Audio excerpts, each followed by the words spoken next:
বহুতল ভবন নির্মাণে রাখা মালামালে বন্ধ হয়ে গেছে সড়ক, মানা হয়নি রাজধানী উন্নয়ন কর্তৃপক্ষ রাজুকের নির্ধারিত নকশাও। রাজধানী কলাবাগানের পোড়াবাড়ি এলাকায় রাজুকের মোবাইল কোর্টে দেখা গেছে এমন চিত্র।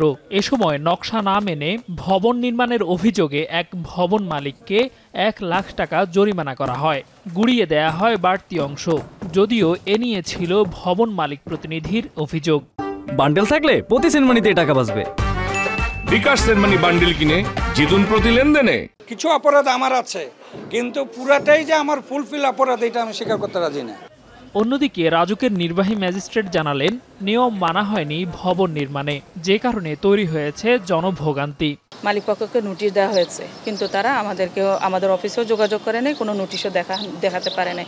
এই জন্য আজকে আমরা আমাদের নিয়মিত অভিযানের অংশ হিসেবে আমরা মোবাইল কোর্টে এসেছি। নকশা আছে সেটা ওনাকে আনতে বললাম, সেটা উনি আনতে পারে নাই, আমাদেরকে দেখাতেও পারে নাই। আপনারা যদি 5 মিনিটের মধ্যে ভবনের সামনে না আসেন, আমরা আমাদের বিধি মোতাবেক তালা ভেঙে আপনার এই ভবনের ব্যত্যয় অপসারণ করব। অভিযান টের পেয়ে কোনো ভবন মালিক সটকে পড়েন।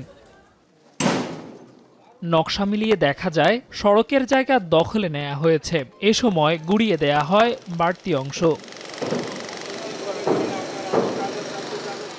এই এলাকায় 5টি ভবনে মোবাইল কোর্ট পরিচালনা করে রাজুক। এসব ভবনের সবকটিতেই নিয়ম বহির্ভূত ভবন নির্মাণের চিত্র দেখা গেছে।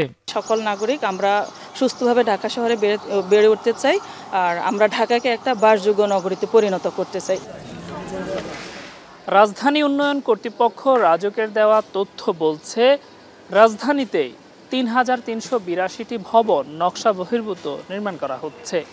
জনসাধারণের প্রশ্ন, এরই মধ্যে নির্মাণ হয়ে গেছে এমন ভবনের ক্ষেত্রে কি ব্যবস্থা নেবে রাজুক? দেলোয়ার দুলন, এখন, ঢাকা।